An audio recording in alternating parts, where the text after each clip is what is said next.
Hey guys, welcome back to the channel. Today we're sharing with you how we stayed in the most controversial room on an Amtrak train.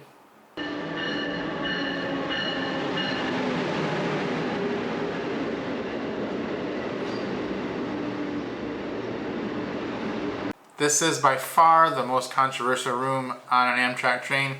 We rode and stayed in a Viewliner II accessible bedroom, and it was a great room, super controversial.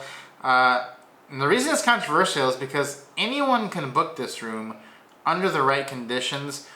We'll tell you why and how we did that a little bit later. There's very specific things that need to happen for you to get in this room. And then the other thing that's really controversial is the layout for other reasons. The toilet situation is super controversial. We're going to get into that too a little bit later on. Yes, and if you've watched our channel at all, you probably know that we usually book a roomette. A roomette is just two berths. It's like bunk beds, and on a Viewliner, you, depending on if you have a 1 or a 2, you either have a toilet and a sink or just a sink. So the Viewliner 1 has the toilet and the sink, which is the older one, but the newer ones, they've taken that toilet out and now it's just the sink in there, and you have kind of like a little bench sitting area right next to that seat. So that's usually what we book on a Viewliner, actually on a Superliner too. So on this train, we did something a little bit off script. Yeah, and I do love the roomette. It is usually our favorite way to go, especially on a Viewliner, because you do get those windows on the upper level, and there is so much headspace on a Viewliner roomette. So roomette is definitely the most cost effective, and because we travel on a lot of Amtrak trains, we're always trying to save money, and that's usually the way that we like to go. Yeah, so let's talk a little bit about the room and what kind of makes it a little bit controversial about the layout that you spoke about earlier. So what's a little bit controversial about the layout of this room? There's a couple things going on in this room that are different than any other room. The first is there is a toilet that is like a full-on toilet. Like, it doesn't look like it's hidden like in the roomettes. Sometimes those toilets are hidden, or in the bedrooms there's a door. This is not hidden at all. This is just a huge toilet in the middle of the room, and you have access to it. You can see it all the time. You walk in and it's literally right there, just right inside the room. It's one of the first things you see is that toilet and the big giant ADA bar, transfer bar that they have on there too. So that takes up basically the whole corner. Then from there, there's the sink that's right next to it. And then there's the bed, and then across from that, there is the shower area. But the most controversial part of the room is, of course, the fact that the toilet is just sitting out there in the room. Yeah, it's not terrible for us. I don't think we dislike that part. There's other parts that we don't like about this room even more. But I know a lot of people don't like having that toilet out there. If you don't like that, you're just not going to like this room at all. There's a couple of good things I want to mention about this room too, and that is it is right at the beginning of the hallway when you get on, so it's very easy access. You won't have any trouble getting into this room. No long walks down really cramped, narrow hallways, which can be difficult on some Amtrak trains as well. Yeah, definitely. If you're using a wheeled device, a walker or a wheelchair, it could be challenging to get through and maneuver some of the hallways on an Amtrak train, but it is nice that these rooms are on the end, so as soon as you walk into the train, you are right there at your room, so you don't have to go, and there's a nice big opening space right from the vestibule where you can go right into your room, and of course the door width is the right width for you to be able to bring a wheeled device into the room. Another positive about this room is the shower. It's a huge shower. Shower measures 36 inches by 34 inches in this room, and it is, but way better than the other showers that are in the Amtrak bedrooms. I think there's just more space because it's a dedicated shower too. You're not doing like a shower toilet combination type situation. So the shower is great. If you're looking for more room in the shower, this is the one to go with. Yeah, for sure. Because if you are needing more space, this is definitely the one to go with. Because if you've ever been in a bedroom, the toilet shower combination is tricky for just about anybody to get in and out of, right? It is. That's probably one of the trickier ones to get in. That's probably one of the difficult things about a bedroom. It's nice to have the bathroom and the shower in there with you, but it is kind of hard to get in and out of because it is a pretty tight space. It occupies a very small piece of your bedroom.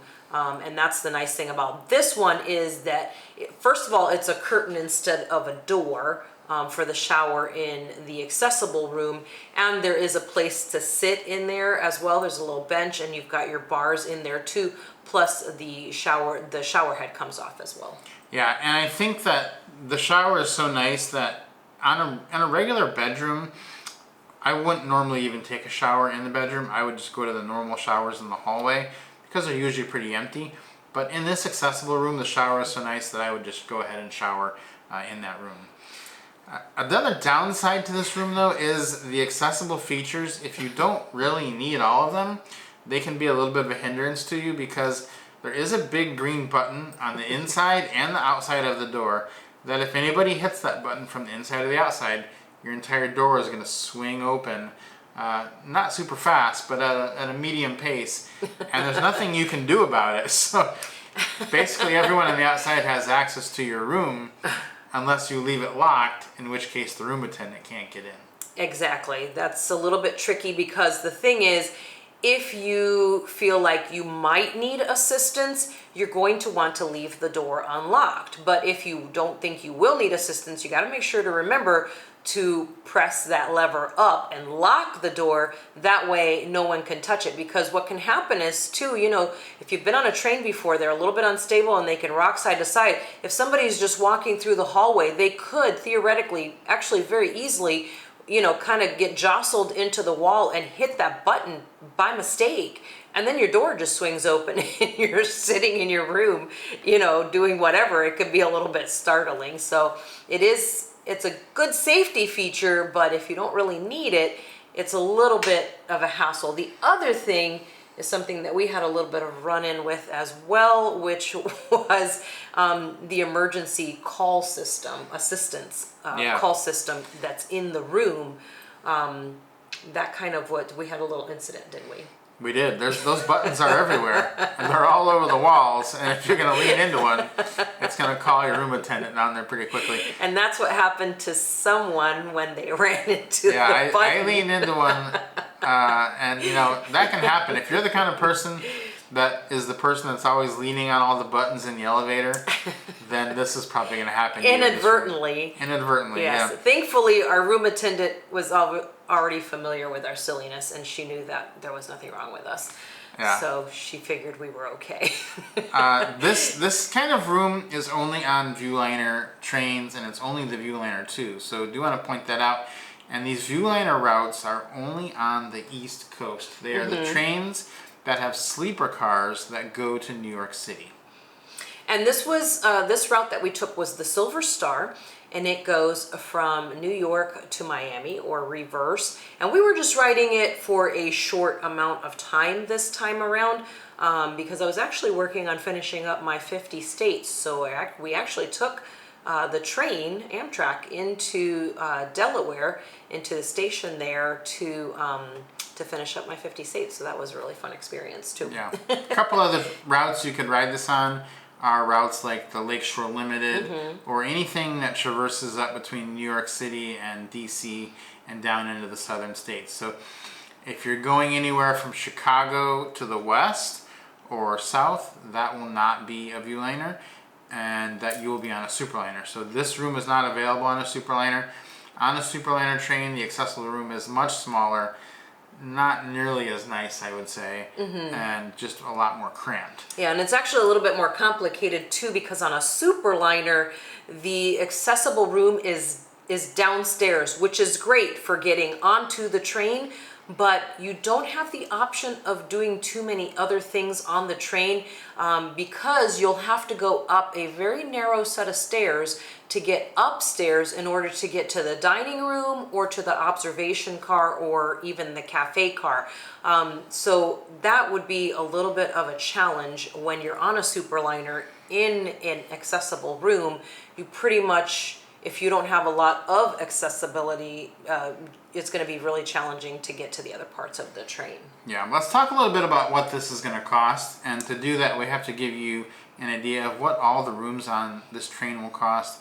So the pricing is a little bit different. If you are a passenger with a disability, you do get a discount for that. And so if you are not a passenger with a disability, you do not. And also, initially, it's very difficult to book this room if you do not have a stated disability. So from New York City to Miami, in a bedroom, it would cost you $1,684. This is basically booking pretty far in advance off-peak pricing. In a roomette, it would cost you $704. And initially, this accessible bedroom won't even show up to you online. If you have a wheelchair and a stated disability, the roomette will be discounted to $492. The bedroom will be discounted to $1,436. And shockingly, this accessible bedroom, which is bigger than the regular bedroom, will be discounted to $654. So this accessible bedroom for a disabled person with a wheelchair is actually less than the cost of a roomette if it is booked well in advance. So that is amazing pricing.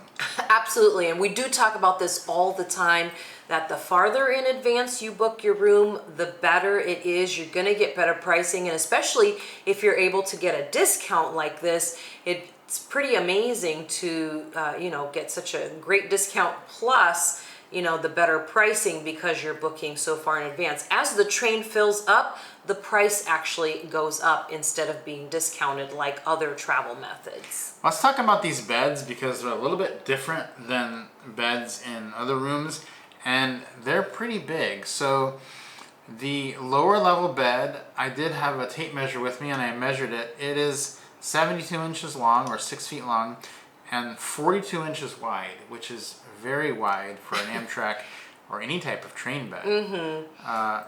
And the top level bed, you're going to have two beds in this room, bottom and upper.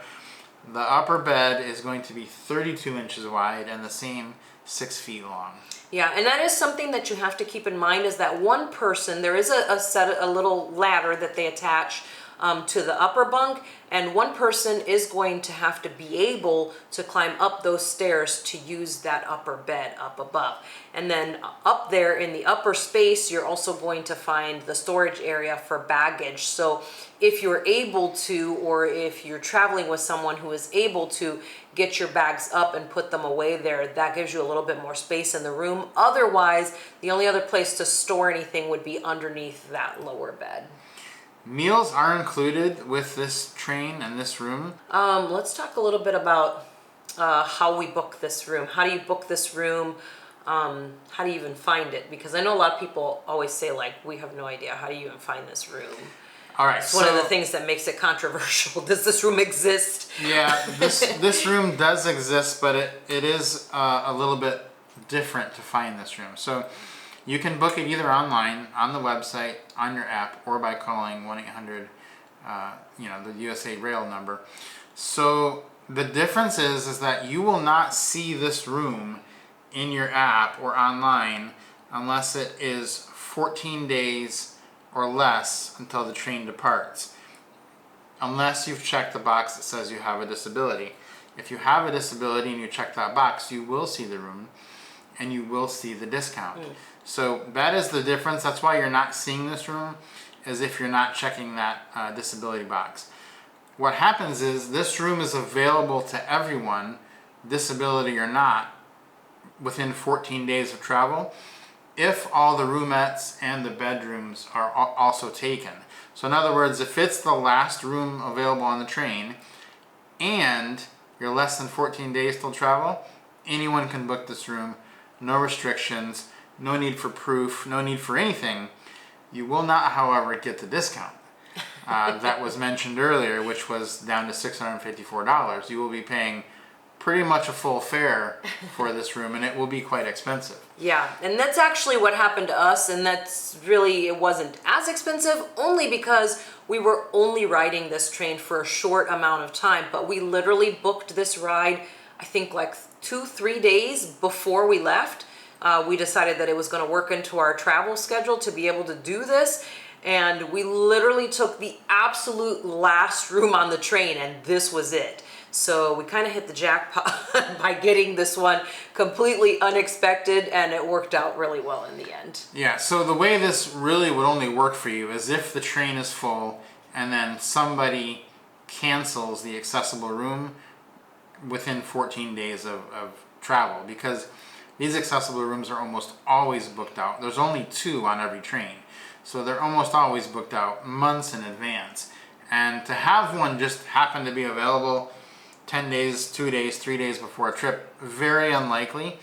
So I think it's more likely that someone had the room, they held it for many months, a couple days before the trip, something happened, they couldn't go, they called in, canceled their reservation, it opened back up, and then we were able to get it that way, because at that point, it is open for anybody.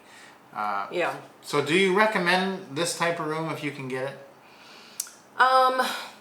I mean, it's fine, kind of under the circumstances that we did it within just a couple of days. That meant that no one else was needing the room, so that's fine. But honestly, I think you would be better off just getting a bedroom.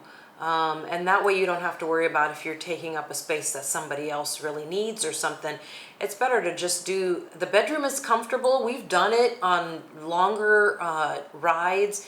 The bedroom is a great, kind of room that they offer, because it's, if you're looking for something bigger, a little bit more space, if the roomette doesn't work for you. The roomette is fine for us, that's why we book it so often, but sometimes when we're using our points up, we'll just book a bedroom, because we can book it, if we have enough points, we try to book them for free, and so that's always nice to have that ride as well. But I think a bedroom would be a better a regular bedroom would be a better option, because like you said earlier, you do have your own sink there in the room also, plus you do still have the bathroom and the shower, and in a bedroom you also have an extra seat.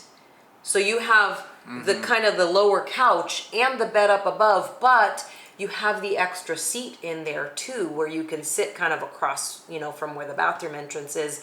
And that's really nice to have that feature. But, so I do like the extra, kind of like that little extra space in there. And that's an important note, because on a Viewliner, there will not be an observation car on the train. There was only going to be, so you're going to be either in the dining room for a short amount of time. The rest of the time, you're going to be in your room. So you're going to have to be comfortable in that room, and that extra seat does, I think, make it more comfortable. Now, they do basically discourage people from booking this room by making the price so high if you do not have the wheelchair. So if there is a bedroom or roomette available, first of all, you couldn't book this one, but it will be cheaper just to get a bedroom or roomette, or take a different train or go a different day. If you do end up booking this one last minute, it is going to be very, very expensive, and you may want to just wait, because the other controversial thing about this is you could spend all this time and effort getting this room, the accessible Viewliner bedroom, and what will happen is you get to the train station. There's 2 types of Viewliner cars. There's a Viewliner 1 and a Viewliner 2. This room that we're talking about is the Viewliner 2. There's also a Viewliner 1, and most trains have one Viewliner 1 train, one Viewliner 2 train. You won't get to pick which room you're in, so you may get assigned to the Viewliner 1, which is much smaller, much more dated. Has no shower in it. And it is just not as good of a room as the Viewliner 2, and you have no say in that. So you could be spending upwards of $2,000 and get a much worse room. So I think I would only book this room if it was absolutely necessary. If you're traveling with a disability and are bringing a wheelchair with you, definitely book this room ahead of time. You're saving tons of money, and you're getting a great accommodation. Well, you're getting a chance at a great accommodation at a Viewliner 2. You're also getting a chance at a 1, which for that room is still better than just getting a roomette. So it's a good deal either way if you can get that discount. So if you're getting the discount, I would definitely try to book this room. Yeah, and so that's kind of the other, that, like you said, that brings the other part of the controversy in of not just the layout of the room, but the other part is the booking of the room. You know, like you said earlier, there's only 2 usually on each train, unless there are more train cars. There's only 1 in each train car. So out of all of the rooms in a train car, there's only 1 accessible room. And usually, like Rob said, there's usually a Viewliner 1 and a Viewliner 2. So it's really just the luck of the draw which one you're going to end up with. So if you don't have to have this room, just book the bedroom and you'll be better off that way. And it's the other part of that controversy as well is just you know, what you need in order to actually book this room. Like the fact that anyone can book it within that 14 days of departure, that kind of is a little bit of a controversy as well, because people think, well, you should hold that out all the way up until departure. And it's interesting that you really only can get the discount on this room if the criteria is it is available for anyone with any disability, but the discount will only trigger if you check the box that says that you're bringing your own wheeled mobility device. If you check the box that says, I'm disabled, but I need a wheelchair from Amtrak, you will not get the discount. If you check the box that says, I have a service animal, but I don't have a wheeled mobility device, you will not get it. Hearing impaired, any of the other boxes, you will not get the discount, only if you're bringing your own wheeled mobility device and that you have a disability. So that is what you have to check. And if you have that, then you, on top of that, need to prove that you do have a disability, which the proof is a pretty low bar to get over. It's either your parking placard or some type of ID. But that is, you know, an interesting thing, that not all the disabilities qualify for the discount. Exactly. So, you know, that's a little bit tricky there, because there are accommodations for all. It's accessible for all. There is Braille in the room. There are hearing impaired devices in the room, like the lights and stuff. So there's a lot of stuff. Everything in the room is is accessible for all. However, they don't give the discount to all, and they don't show you the room up front to all. Now, you can call up and try to still get it if you call the 1-800-USA-RAIL, but that's the tricky part about it, is that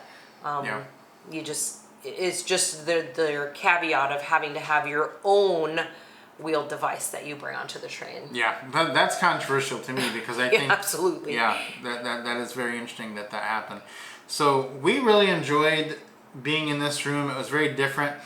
I don't think we would book it again, probably, because we do feel more comfortable in the roomette. It was, of course, as we said, the last room available on the train just a couple days before.